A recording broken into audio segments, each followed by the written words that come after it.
Good evening. I would not come to you to make light of pain or to argue with tears. I have sat with enough of God's beloved men and women with trembling hands and unsteady breath to know that phrases do not still the heart. Words are only auxiliaries. At times, words are an interference, but there is a wordless presence that does the dissolving when we expose the root of fear. Let us be very plain tonight. You have been seeking healing, I understand. Yet what you call needing healing is very often the fear born of believing in two powers. It is not your condition that terrifies you. It is the hidden assumption that there is a power apart from God acting upon you. Do you see? The most startling diagnosis is this: you do not need healing in the sense of good wrestling evil into submission. You need rather to relinquish the inner picture of a battlefield. The belief in two powers, God and something else, spirit and matter, truth and error, manufactures fear in real time. The moment you concede to a second power, fear becomes reasonable, prayer becomes combat, life becomes a siege. Drop it. Be still and know that I am God. Not two, one. Not a dual, a revelation. Do you follow that? Our working premise, and it will shape all that follows, is as simple as it is demanding. Two-power thinking is the disease. Realization of one power is the cure. This is not clever metaphysics. This is the gospel. I and my Father are one, not I and my Father are allies against a third party. Fear not, little flock, for it is your Father's good pleasure to give you the kingdom. No reserves, no exceptions, no invisible asterisk extending rights to darkness. Where would fear lodge if there is no second law, no second cause, no arm of flesh with authority? A man phoned late one evening, a stranger to me. His voice was short and sharp, every sentence a gasp. A diagnosis had arrived that afternoon with a list of Latin names and a timetable he believed was law. My conversation was limited to, I will help you. Not because I am withholding fine truths, but because truth does not need embroidery. I sat there and did not think of a sick man, nor a diseased organ, nor of physicians, nor of outcomes. I refused the picture of two. I rested where the Master rested. The Father that dwelleth in me, he doeth the works. In that resting, fear began to thin first in me, then in him. It could not maintain itself without a second cause to cling to. I did not heal him. God revealed the absence of an opponent, and peace appeared as breath slowed, words softened, and that night a measure of sleep came. Fruitage, even in the first hour, is the witness by your life experience, by the fruitage. Understand me. This is not an invitation to parade brave sentences while your heart hides a duel. If your lips say one power and your nerves whisper, but what if, you are merely arming fear with Scripture. Let us be practical. We will test this by results, problems eased, choices clarified, bodies and homes and accounts finding their rightful balance, not by moods and not by spiritual excitement. If, as we continue, your day's evidence increasing harmony, then the premise is taking root. If not, then we will not pretend. We will go back and find where a second power has been smuggled in with a pious face. Tonight I ask only your willingness to examine the premise ruthlessly and tenderly. Whenever fear rises, ask, what second power have I just granted reality? Face it and withdraw the grant. You will discover that fear is not conquered by effortful healing. Fear dissolves at its root when the belief in two powers is abandoned. Then prayer is no longer strain, it is recognition. Then healing ceases to be a project. It is God unveiled as the natural order. This is my beloved Son, in whom I am well pleased. Hear that inwardly and know it addresses you. One power, one presence, one life. Do you see? Let us look directly at the mechanism before we try to correct anything. Two-power thinking is simple to define and devastating in its effects. It says God is, and then adds, and disease is, and accident is, and this personality is, and lack is. It gives reality, law, time, and consequence to the appearance, and then asks God to come and overrule it. That is the hidden bargain most religion makes. I believe in God, but I also believe these appearances carry authority. I will hedge my prayer with medicine, my faith with fear, my declarations with deadlines. Do you see? The moment you divide your allegiance, fear is not a weakness. It becomes logic. If evil is a power, you must protect, fight, manage, and bargain. Life becomes a siege. Prayer becomes strategy. Nights become tribunals of what if. A rope lies in the dusk where the path turns. You see a snake. Heart quickens. Breath shortens. All the chemistry of fear pours into the body, yet the rope never changed. Only a misperception clothed it. The fear was felt, the sweat real, but the cause was not.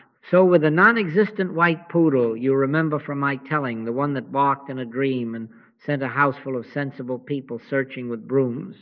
There was noise, there was motion, there was midnight misery, there was no poodle. Two-power thinking is the light so dim that rope is snake and dream is watchdog. It grants substance to the picture and then makes you a reasonable captive of your own belief. Now follow this. If you grant disease a law, you inherit its calendar and its verdicts. If you grant lack a law, you inherit its arithmetic and its deadlines. If you grant a person the power to harm, you inherit their moods as your weather. You may say, but I trust God. Yes, and you trust the arm of flesh. You ask God to enter the arena you have already dignified as real warfare. You put the ring up, set the clock, weigh the fighters, and then plead with omnipotence to win on points. A double-minded man is unstable in all his ways. That is Scripture. And instability is not a moral fault here. It is the fruit of serving two masters. Do you follow that? When the appearance is credited with power, you become a manager of threats. You lock every mental door, rehearse arguments, line up authorities, take sides with white-coated prophets or market prophets or family prophets, each reciting a law other than God. It is very fatiguing because it is endless. For every defense, there appears a subtler accusation. And each time you improve your methods, fear finds a new path because the premise two powers remains unchallenged. Resist not evil, the Master said. He did not mean indulge evil. He meant do not set it up as a power and then dignify it with resistance. The instant you oppose it as something, you feed it as something. Do you see? We must be ruthlessly honest here. If you are still tracing consequences to matter, time, chance, heredity, personality, or institution, then you are practicing two-power thinking under religious lighting. The fruit will be fear, and the fear will seem reasonable. You will feel brave for enduring it. You will call your confusion prudence and your tremors love for family. But the gospel does not teach you to be brave in a nightmare. It teaches you to awaken. Perfect love casteth out fear, because perfect love is the realization of one, and in one there is nothing to dread or to manage. Before any method will serve you, you must remove the badge from the appearance. Strip it of authority. Give not a thought to the person or the condition. Refuse it, personality, substance, and law. See it for what it is, hypnotic suggestion, the world thought asserting a second cause, a snake in a rope. When you cease bargaining with it, it ceases bargaining with you. When you stop installing it as opponent, you discover there is no opponent, only a misperception claiming title. That discovery is the first loosening of fear. It is preparatory to our next step, where we will see error as impersonal mesmerism and watch intimidation fade because it never had substance at all. For now, notice, the instant you grant evil a place, fear becomes rational. And the instant you withdraw the grant, peace begins to show its face. Stand still long enough to witness that, and you will have taken the first real step out of battle. Now let us look this thing directly in the face and take away its mask. Error in our work is never a person and never a condition. It is impersonal hypnotism, suggestion, mesmerism, the universal belief in two powers. We wrestle not against flesh and blood, said the apostle, and I ask you to take that literally. We do not battle husbands or wives, bankers or bosses, diseases or balances do. The minute you attach the suggestion to a body, to a diagnosis, to a face, you give it a throne. You endow the arm of flesh with law. You place a crown on a shadow, do you see? Consider how quickly bondage tightens when you say, he hurt me, she betrayed me, this disease has me, that market ruined us. Instantly, error is personified. You have provided it with address, reputation, and legal counsel. You will now be compelled to argue, defend, and punish, for you have acknowledged a second power with jurisdiction over God's beloved. In that very step, fear becomes justified and anger feels righteous. You feel alive in the battle, but judge not according to the appearance, but judge righteous judgment. Righteous judgment sees through the mask to the nothingness behind the boast. It says, this is not a person and not a condition. This is suggestion, merely the world thought claiming a second cause. It is the appearance of tracks that meet at the horizon. They do not, they never did. The appearance argues, the law of vision corrects. So here, the appearance shouts power, the law of spirit reveals non-power. When the Master said, resist not evil, he was not asking you to be passive toward harm. He was instructing you not to confer reality upon evil by wrestling with it as a power. Resistance presumes opponent, and the instant you establish an opponent, you must live on its schedule. You will check symptoms in the night, watch the mailbox for threats, rehearse speeches to faces that never hear them, and all the while you are feeding a picture that lives only on your consent. Withdraw the consent. Drop it. Turn from the face to the fact. Get thee behind me, Satan, is not a quarrel with a person. It is dismissal of a suggestion. Back of me, not before me, not as my horizon. In the moment of need, your most truthful response may be silence and presence. My conversation is usually limited to, I will help you. Not because there is nothing to say, but because words at that hour are very often an interference.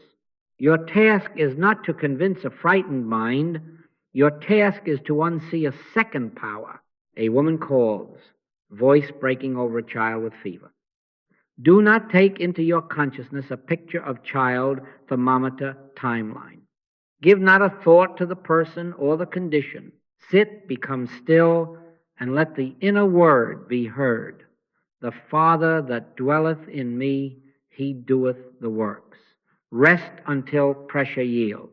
You are not trying to lower temperature, you are witnessing omnipresence. You are not trying to make water calm.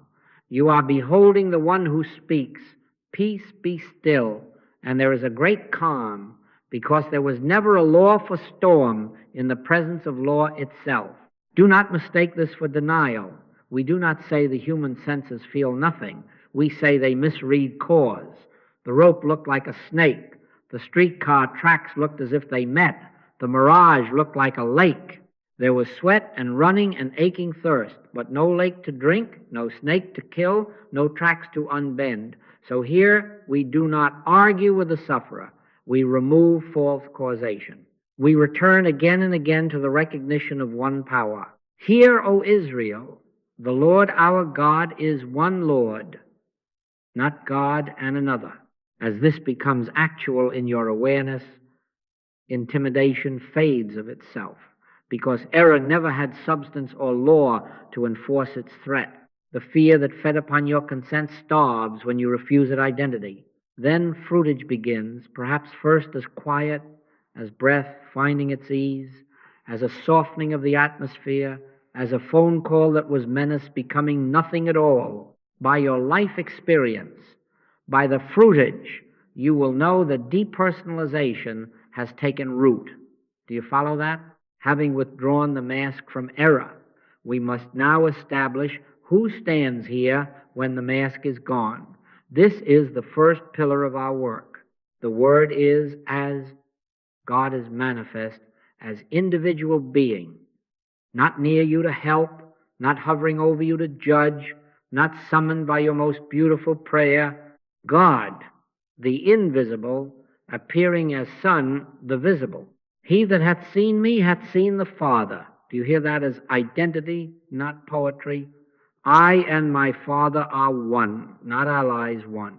Not two presences negotiating a truce, one presence, one life, one I.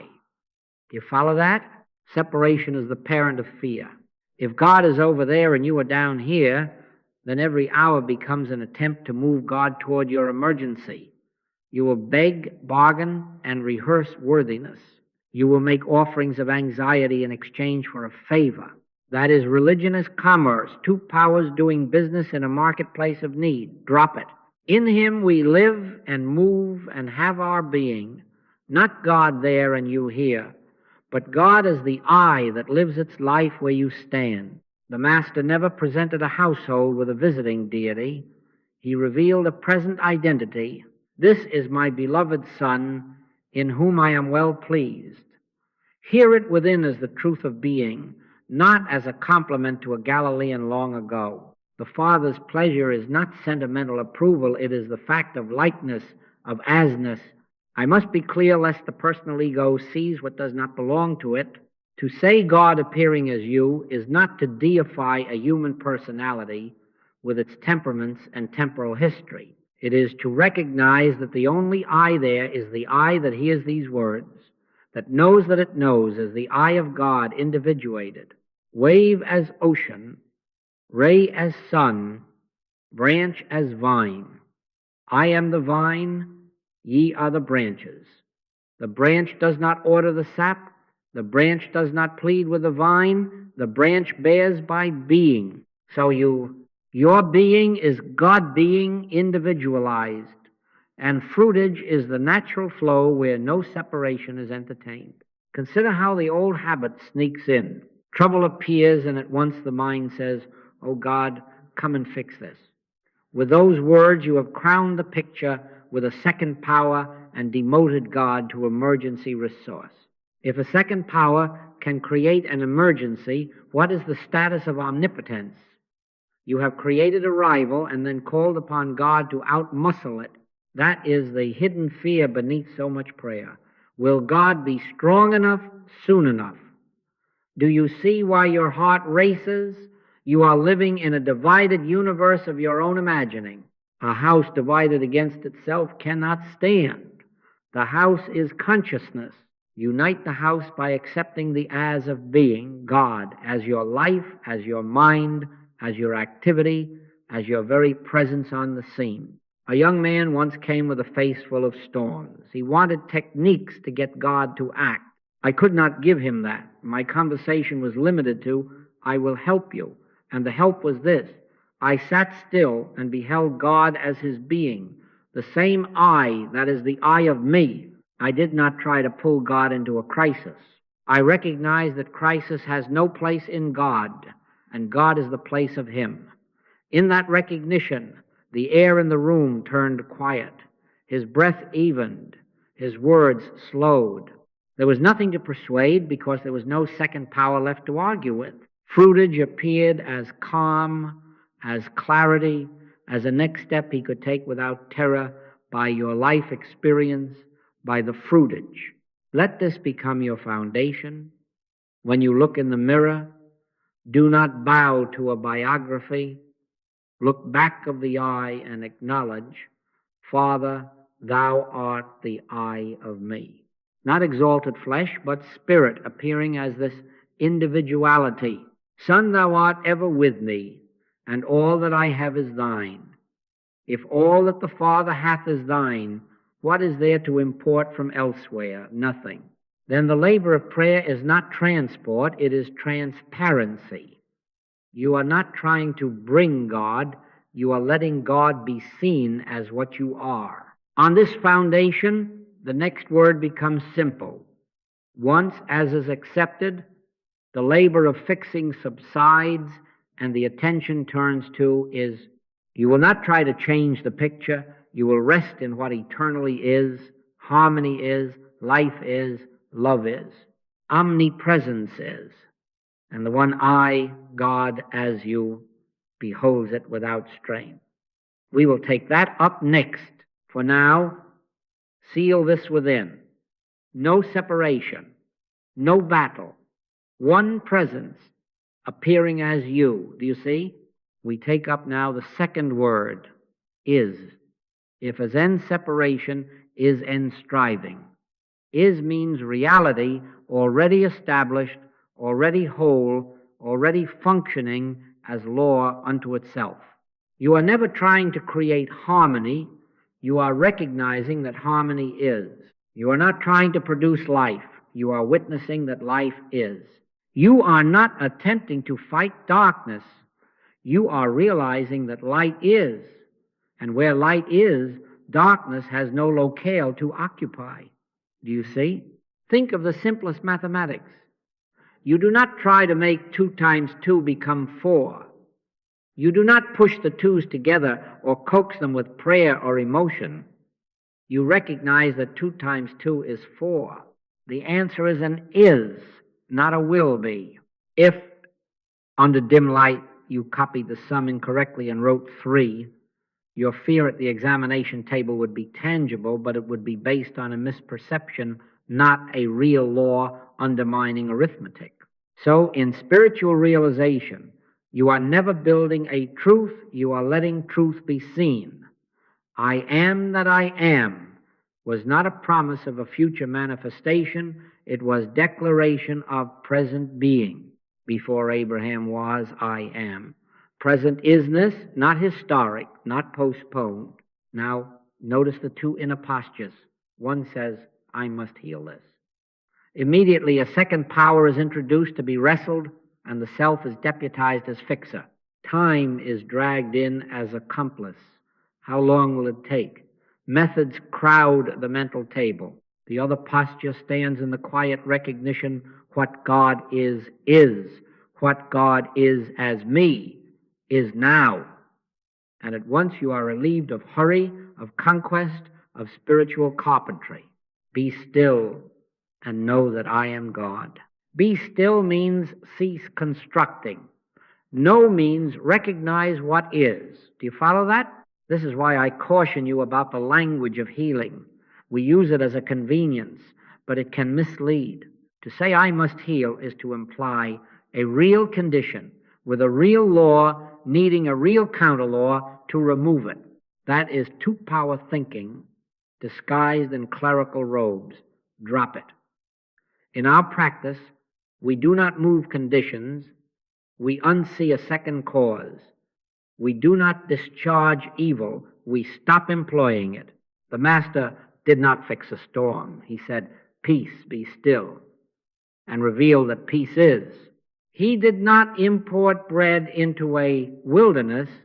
He revealed that sufficiency is 12 baskets over, as a matter of fact. Now is the accepted time. Behold, now is the day of salvation. Not tomorrow's day, not after 3 treatments day now.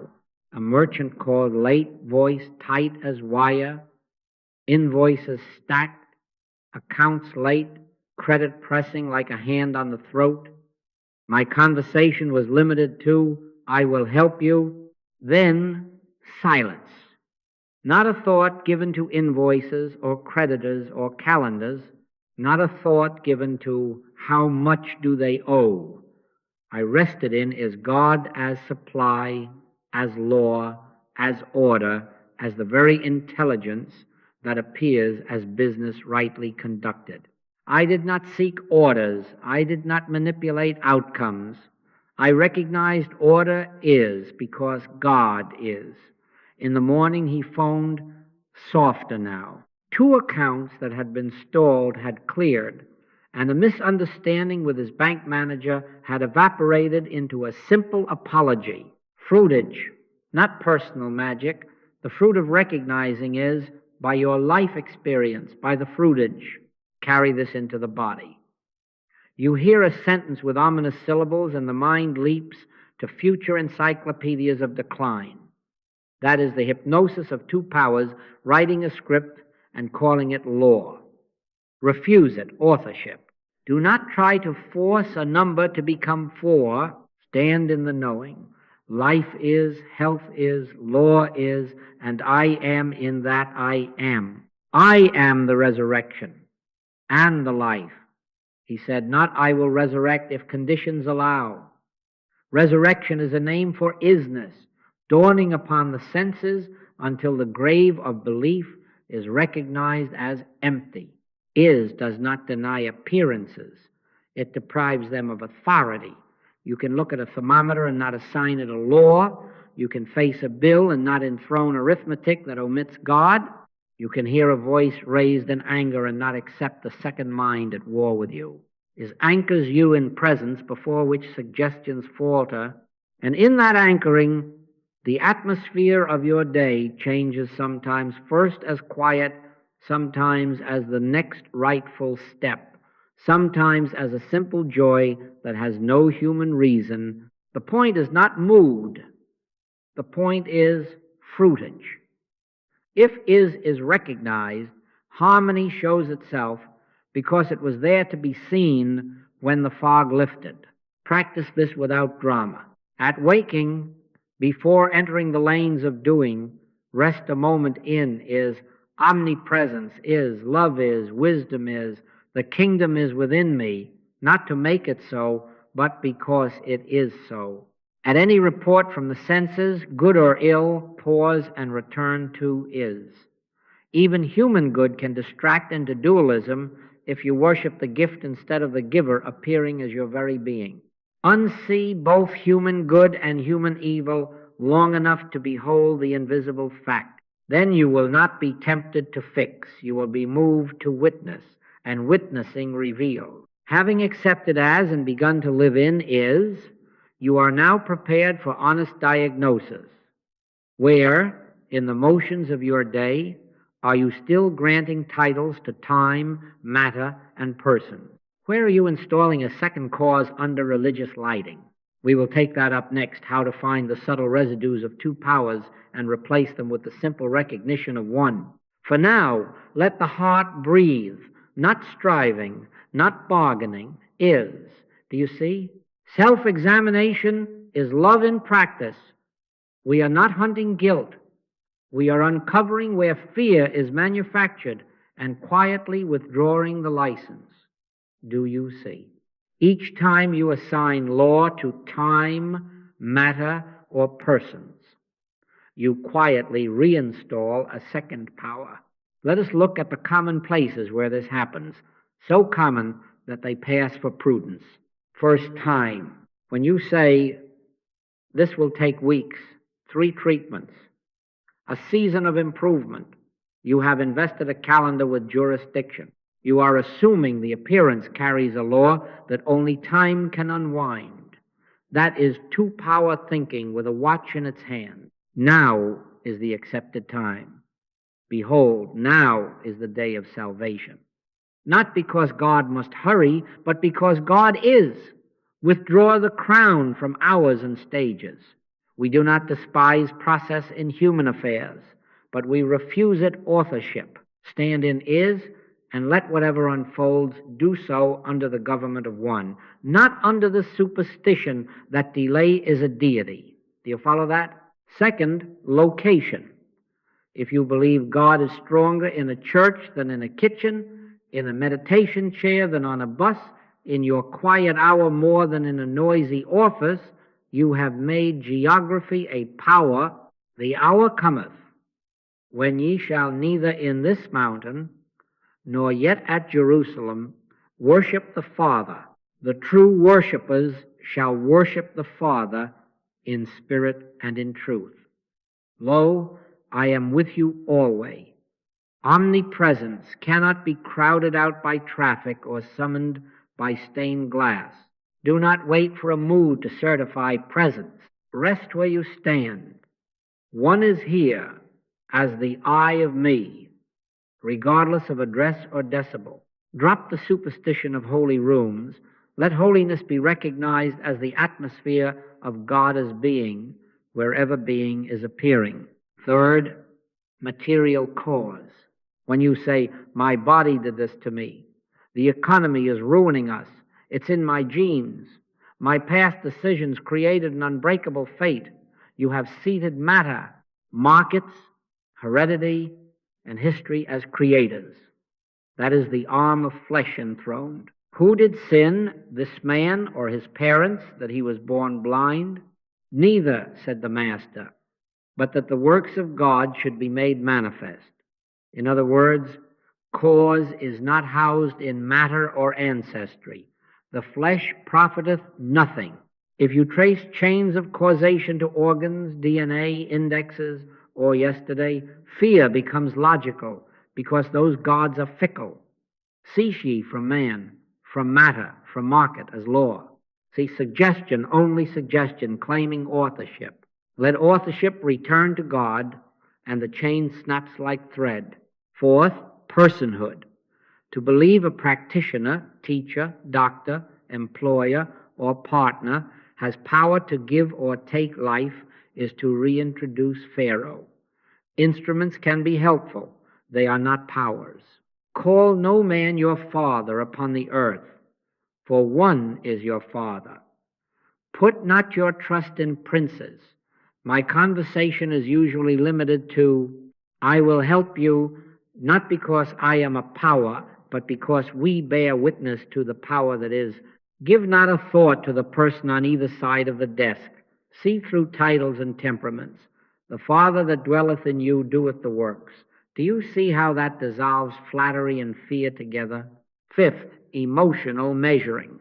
If you judge truth by whether you feel better, you have made sensation a barometer of God. Feelings are weather. Fruitage is climate. By their fruits ye shall know them. Sometimes realization dawns as quiet with no fireworks. Sometimes peace that passeth understanding arrives while tears still flow. Do not chase moods. Verify outcomes. Are problems yielding? Is order appearing? Are resentments softening? If yes, you are moving from letter to spirit. If not, do not pretend. Return to is and to as until fruitage appears. Let none of this turn against you as self-condemnation. These diagnostics name the doorways where hypnotism enters dressed as common sense. Seeing them is already freedom. We are not adding labor, we are subtracting an opponent. Each time you catch yourself granting law to time, space, matter, or person, smile inwardly and withdraw the grant. Be still and know that I am God. One presence, one power, one cause, then fear has nowhere to stand, and harmony, which begins to show its face. Do you follow that? Here is the replacement, as simple as it is, radical. There are not two forces. There is one presence, one power, one life. Not God and only God. Hear, O Israel, the Lord our God is one Lord. When this ceases to be slogan and becomes recognition, fear loses its logic. Why? Because fear is the tribute we pay to a presumed opponent. Take away the opponent, and fear has no invoice to present. Do you see? In the light of one, what had loomed as threat is reclassified as misperception, an argument without law, a face without substance, a voice without authority. Picture what this means in practice. One power does not enter battle, one power illumines. When the rope in dusk is known as rope, no courage is required to step past. You do not negotiate with a snake. You do not defang it. You do not chant over it. You see, so here the appearance thunders with borrowed bass, but it is only the arm of flesh, a claim without principle to sustain it. The world thought announces calendars of doom, organs with decrees, accounts with verdicts, personalities with dominion. Drop it. Withdraw the crown you placed on the shadow. Cease ye from man, whose breath is in his nostrils. Give not a thought to the person or the condition. Invite the light, and the boast collapses, because there was never a law behind it to enforce its threats. In the moment of shock, doctor's word, lawyer's letter, a face turned hard, you have a split second to decide which universe you live in. If you accept an adversary, you have hired fear as consultant, and it will give you a very busy day.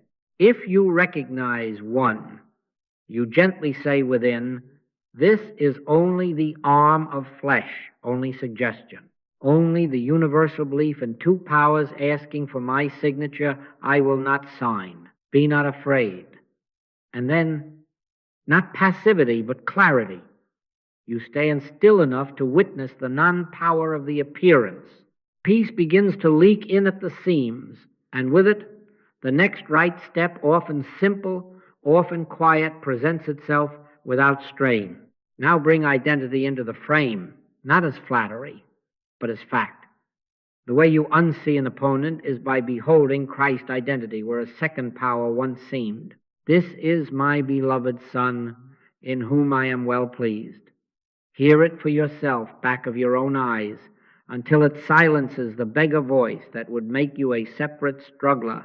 Then, dare to hear it for the one before you, even if their words are wild or their body distressed, not a compliment to personality, but citing the one as the very I appearing here. I and my Father are one, not two beings working out a truce, one being self-revealed in this place. Do you follow that? In that beholding, enmity loses purchase. You will find apologies arriving you did not earn, bills smoothing you did not juggle, symptoms loosening you did not wrestle, fruitage, not as personal triumph, but as the natural aftermath of seeing rightly.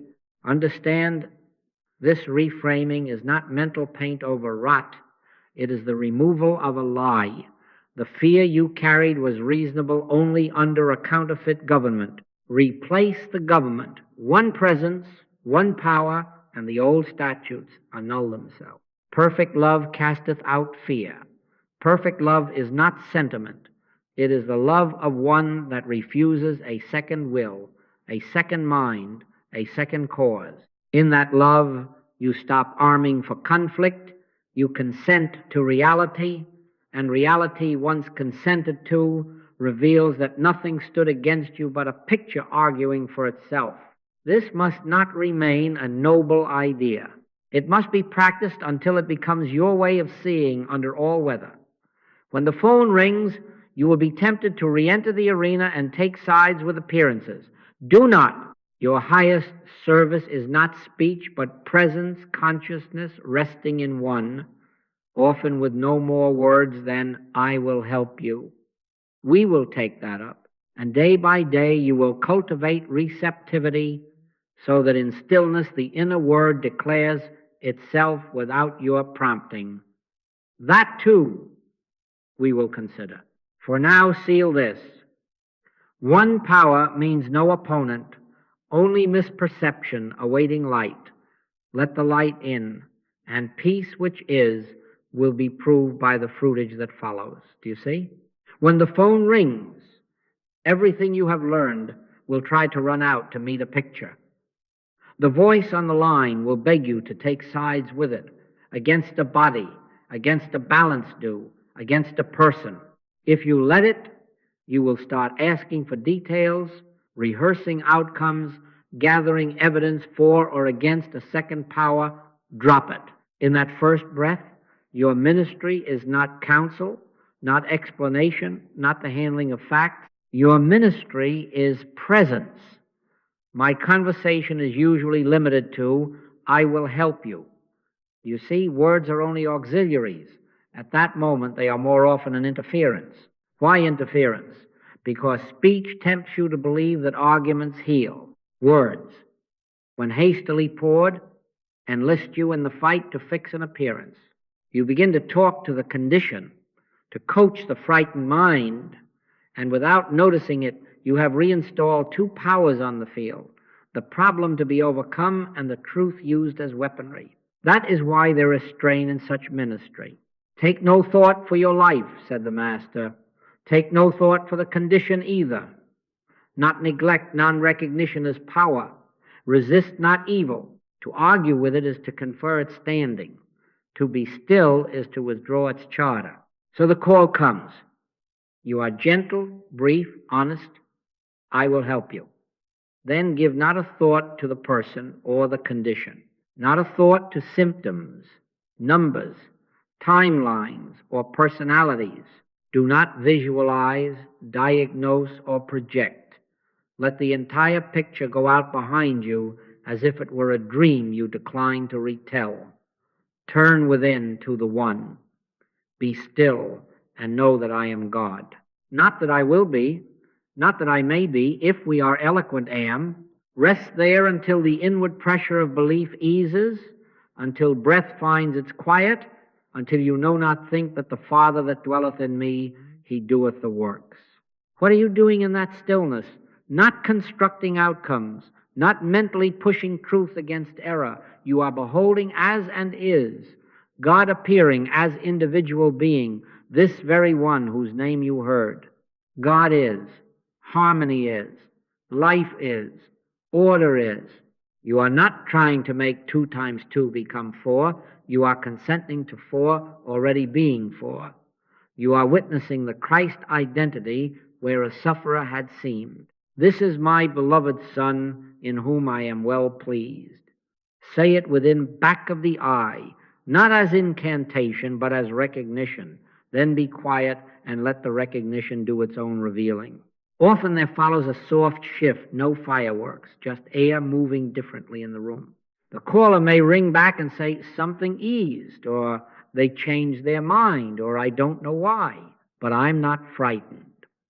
Sometimes the only immediate fruit is peace that passeth understanding. That is not small. Peace is a law in action.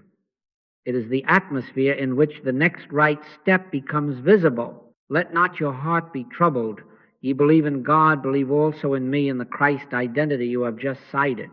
Fruitage will validate whether you have actually rested in one or have only polished words. By your life experience, by the fruitage, keep your words with the sufferer to a minimum. Do not teach in the storm. I say it plainly. I resent it very much if, in my hour of distress, someone begins voicing truth at me like pellets fired from a sling. It is not loving, it is fearful. It tries to make something happen. The Father already is. The kingdom is within you. Stand by in consciousness. If any words are given you to say, they will come after the silence, and they will be few, simple, and strangely sufficient. This poise is trained.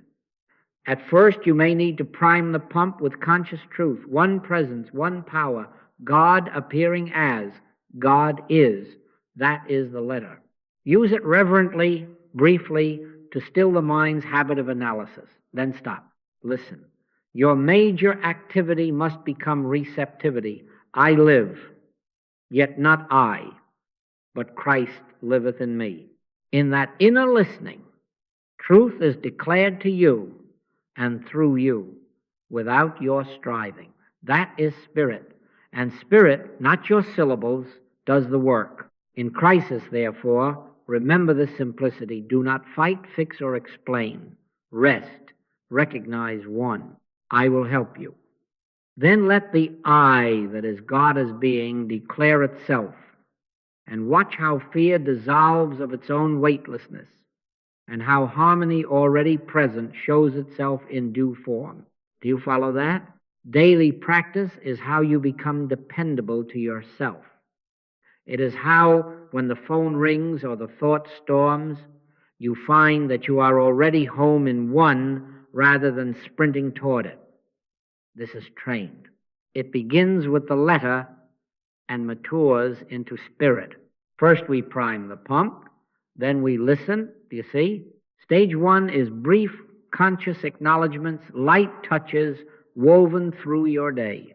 At waking, before you put a foot to the floor, let the mind be still enough to say within, omnipresence is, life is, love is, harmony is, supply is. I am in that I am. Not bargaining, not promising improvement, recognition. At the table you pause. Man shall not live by bread alone, but by every word of God. The food is not a second power. It is form, while the word is substance. Quietly know sufficiency is, and God is appearing as this very sufficiency. With money in hand or bills before you, withdraw your fear and acknowledge the earth is the Lord's and the fullness thereof. Supply is not a personality, a paycheck, or a client. It is God's law unfolding as right activity and right exchange. In traffic, in offices, in kitchens, before a meeting, touch the inner altar. Presence is. The kingdom of God is within you. Let that withinness displace the urge to manage faces. Do you follow that? Keep these acknowledgments brief, almost shy. Words are only auxiliaries. Words sometimes are an interference. Use them reverently to still the habit of analysis. Then stop. That stopping ushers you into stage two, the listening ear. Here you shift from saying true words to hearing truth. Speak, Lord, for thy servant heareth. This is not self-generated optimism. This is receptivity. You do not tell God about God. You become quiet and let God announce God through the center of your own being. Be still and know that I am God. Be still, cease constructing, know, allow impartation. At first you may sit for 3 minutes, 5 minutes, 10 morning, evening, and in the interludes of day. Do not count the minutes as merit. Use them as opportunities to release struggle. You might begin with a whisper of letter, one presence, one power, God appearing as God is, and then you drop even that and listen. Your major activity must become receptivity. My sheep hear my voice. The hearing often comes as no sound at all, only a relaxation of the inner jaw, an easing of the brow, a sense of rightness where argument had raged. Sometimes a phrase rises, simple and sufficient. This is my beloved Son, in whom I am well pleased. Let it bathe the scene and then fall into silence again. The Spirit that searcheth the deep things itself does the work. I live, yet not I, but Christ liveth in me. Understand me.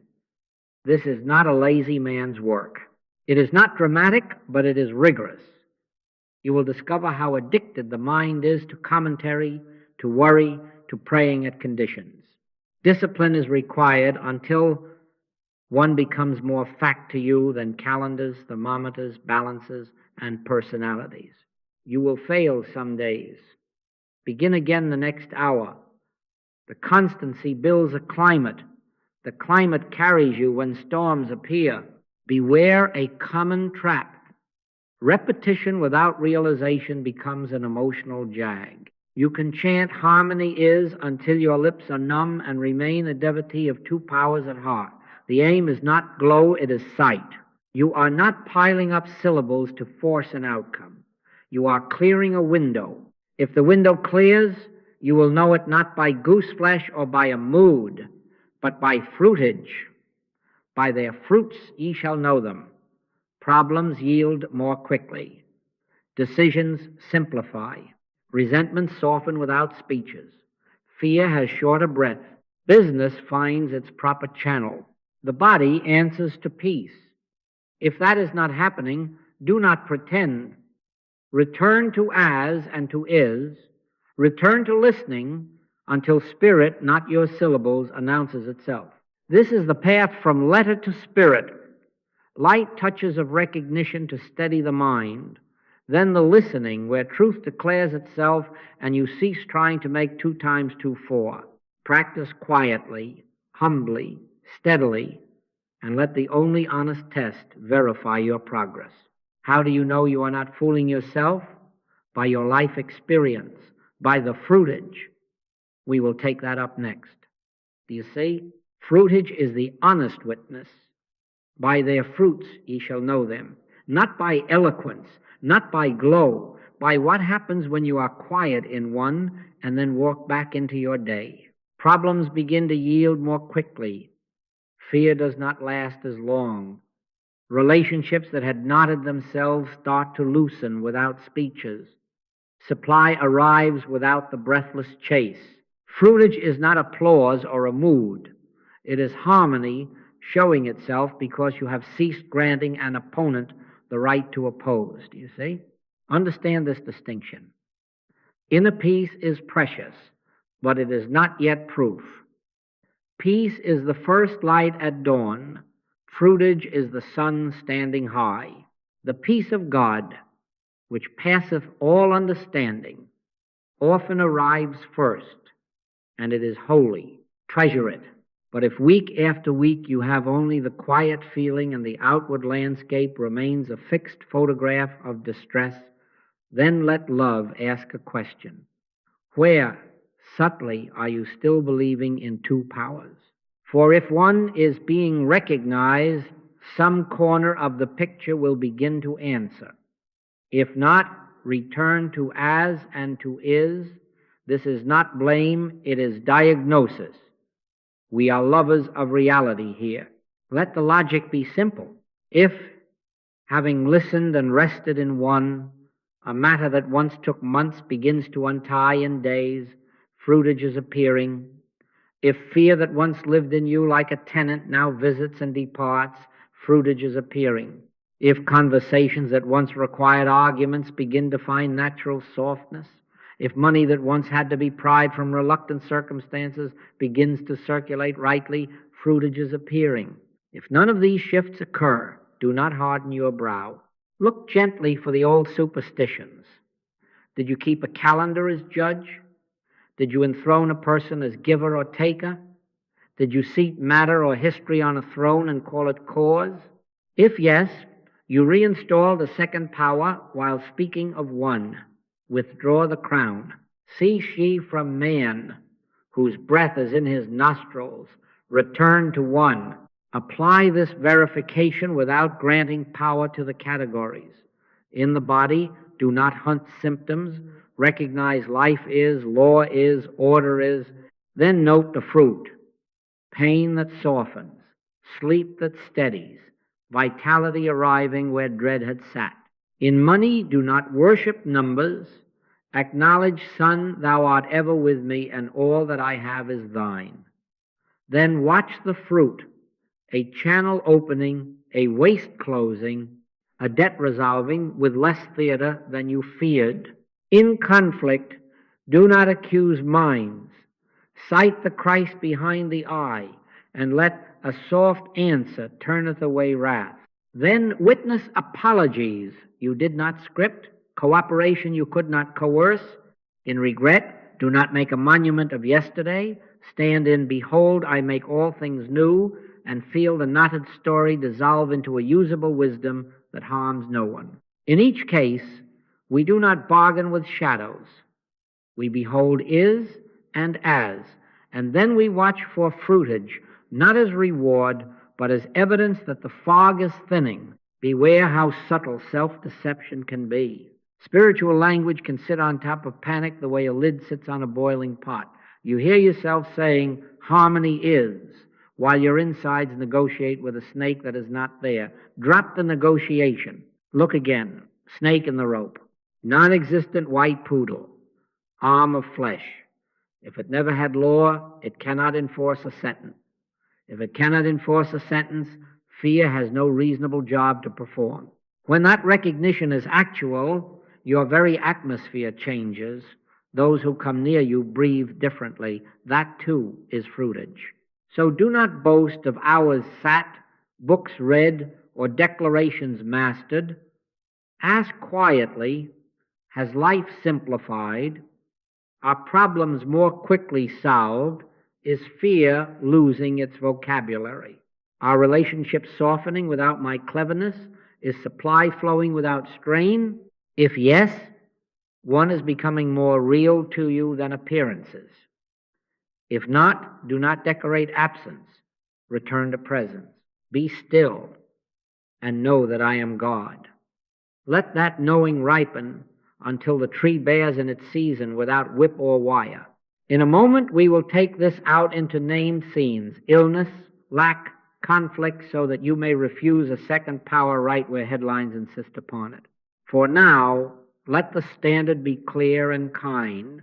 Realization validates itself in fruitage. Words do not certify it. Harmony does. Do you follow that?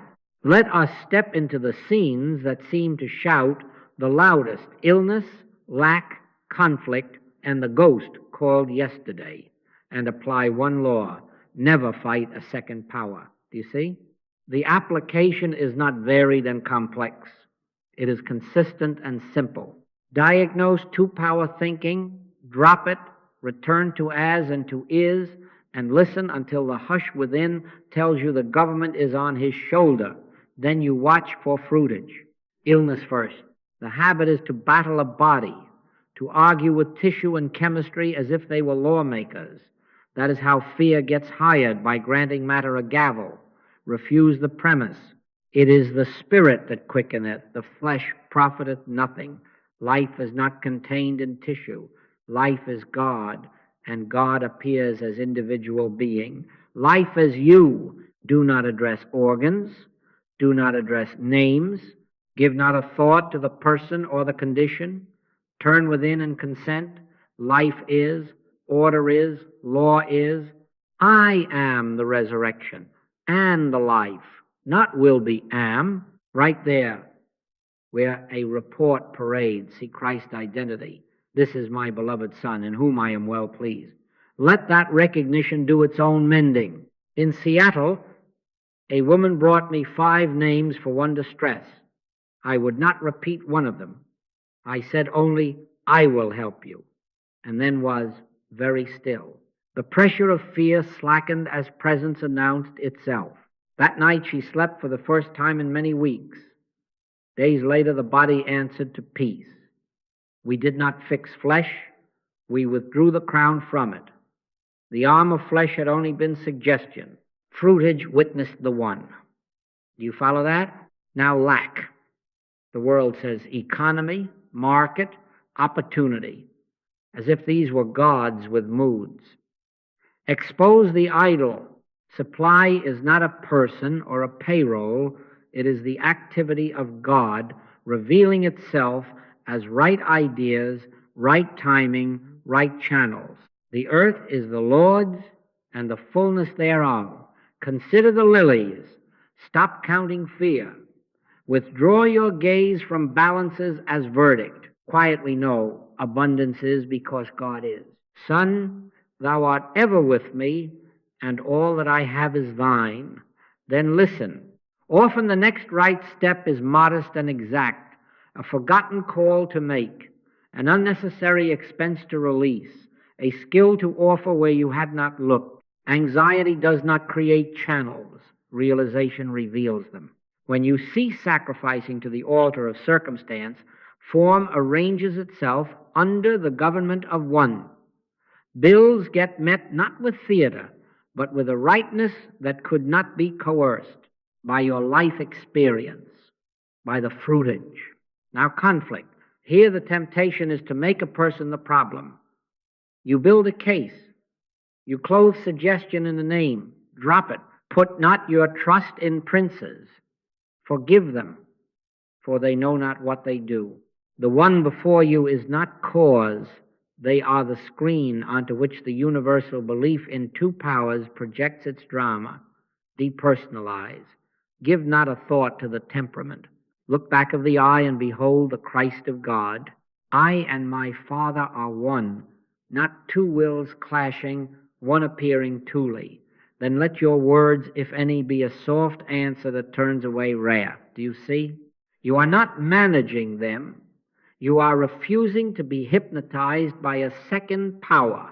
Watch how resistance loses its vocabulary. Apologies arrive you did not solicit.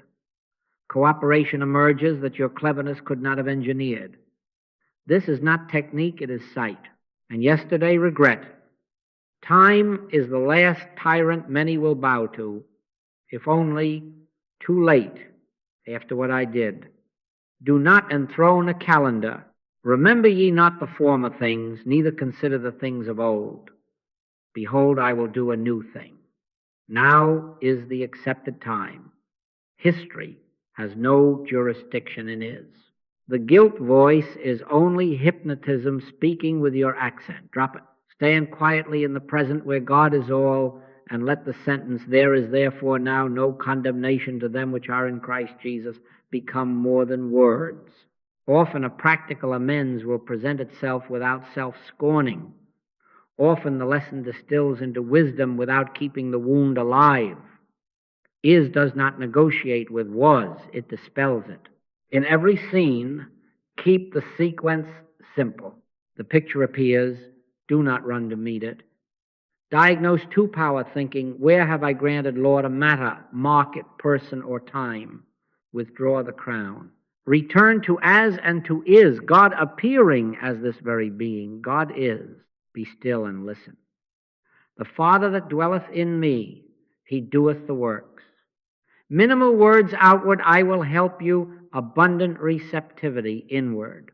Then let fruitage, not argument, certify that you have not reinstalled an opponent. This is our way.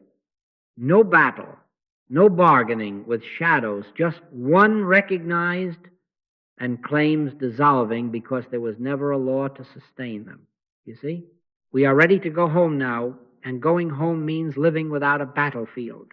The ark has been simple and radical. What you called needing healing was not a struggle to make God do something. It was fear born of accepting two powers. The moment you granted power to a second cause, fear became reasonable. The moment you withdrew that grant, fear lost its charter. Freedom is not a dramatic victory over evil. It is the settled life that follows upon knowing there is only one. You see? Carry the two words that have carried us, as and is. God appearing as individual being, your being, my being, the one before you whom the world calls patient, debtor, adversary, or stranger. Thou seest me, thou seest the Father. I and my Father are one, not God and, only God appearing as, and is present, isness. Be still and know that I am God. Harmony is, life is, love is, abundance is, peace is. You are not trying to make 2 times 2 become 4. You are consenting to 4 already being 4. When this ceases to be rhetoric and becomes recognition, you will find your steps growing quiet, your reactions softening, and your days ordering themselves without your whip. Fruitage will tell you whether this is real or only pleasing language. By your life experience, by the fruitage, give yourself a modest, exact instruction for this week. Whenever fear arises, no matter the costume, pause and ask, where did I accept 2 powers? You will feel the answer at once. I enthroned a calendar. I armed a body. I deified a paycheck. I made a person judge or savior. Withdraw the crown. Say within gently, not God and only God. Then return to as and to is. God appearing as this very being. God is. Stop there. Be still. If a call comes, your words are few. I will help you. Give not a thought to the person or the condition. Let the hush disclose the next right step, if any, and let peace do its law. Resist not evil. To resist is to make an enemy. To behold, one is to watch the snake become rope without heroics. Do you follow that? Let your seeing be a blessing upon every face. Look back of the eye and behold the Christ of God. This is my beloved Son, in whom I am well pleased. Say it within for yourself until the beggar voice falls silent. Then dare to say it within for the one before you, especially when their words are wild or their strength is low. Unsee both human good and human evil as powers. Judge not according to the appearance, but judge righteous judgment. Human good, when worshipped, is as hypnotic as human evil. Both are halves of two-power thinking. Stand in the middle where one is all, and let divine good, uncaused by persons, uninterrupted by circumstance, appear as the forms needed in each hour. Make a sober, unsensational commitment. Practice daily light acknowledgments, leading to quiet listening until your reflex in trouble is not to argue, but to be still. Refuse the glow of performance. Do not count minutes, count simplifications. Are problems more quickly solved? Does fear leave sooner? Do relationships soften without speeches? Does supply circulate without chase? If so, one is becoming concrete to you. If not, you are loved. Begin again. Son, thou art ever with me, and all that I have is thine. The work is inward, the fruitage is outward. So we close without fanfare, in gratitude and quiet confidence. The Lord is my shepherd, I shall not want. Peace I leave with you. My peace I give unto you. Let not your heart be troubled. Walk gently. Keep your speech simple. Stand by in consciousness for all who cross your path. If words are given you, they will be few and sufficient. And when fear knocks, ask, where did I accept two powers? Then return to as and to is, and let the Father that dwelleth in you do the works. Thank you. Do you see?